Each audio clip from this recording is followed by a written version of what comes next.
எல்லோருக்கும் வணக்கம். சித்தமெல்லாம் சிவனே பகுதிக்காக அவனருளாலே அவன் தாள் வணங்கி உங்கள் ஆர் முத்துக்குமார். இப்போ நம்ம நிற்கிற சிவன் கோயில் ரொம்ப பழைய காலத்து ஒரு சிவன் கோயில்.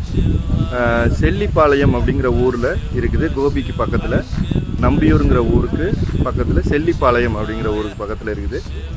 ரொம்ப பழைய சிவன் கோயில். ஐயா வராரு.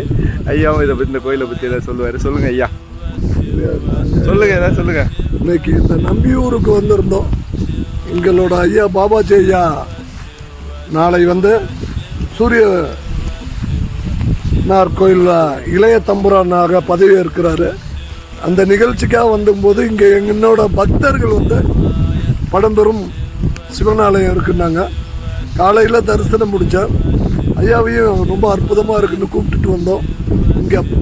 இங்கே ஒரு நிகழ்வே நடத்தி காட்டிக்கிட்டு இருக்கிறாரு சிவன். இருட்டாக இருந்தது, சூரிய ஒளி வந்தது, ஆனந்தத்தில் மழை பெஞ்சுக்கிட்டு கர்ம வினைகள் போகின்றது. எங்களுடைய இந்த மழையானது மழை கிடையாது, எங்களுடைய கர்ம வினையை போக்க வந்த ஆண்டவனால் வழங்கப்பட்ட ஒரு அற்புத தீர்த்தம். சிவாய நம. திருச்சிற்றம்பலம்.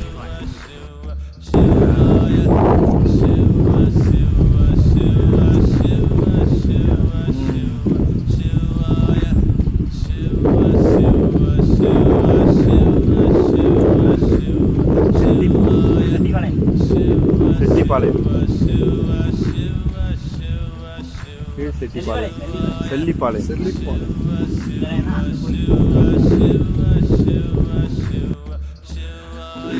ஆமா, இங்க உள்ள சிவன் பார்வதியோட அமர்ந்திருக்கிறாரு. இங்க ஒரு பெரிய நாகமும் ஒரு கருந்தேலும் இருக்கிறதா சொல்றாங்க. ராத்திரி நேரத்துல சாமிக்கு துணையா இருக்கிறதா சொல்றாங்க. இப்போதைக்கு நாங்க அதனாலதான் கொஞ்சம் முன்னாடியே வந்துட்டோம்.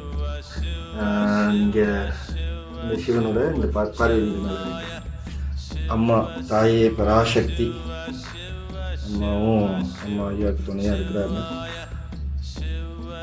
லிங்கம் மட்டும் இருக்கு, சின்ன லிங்கம் ஒன்று இருக்கு. அவ்வளோதான். கருங்கல்லால் கட்டப்பட்ட கோயில். இன்னும் இங்கே பார்க்க வேண்டிய முக்கியமான விஷயம் ஒன்று இருக்கு. இந்த மேல் கூரையில் நாகம், அங்கே பாருங்க, நாகம் இருக்கா?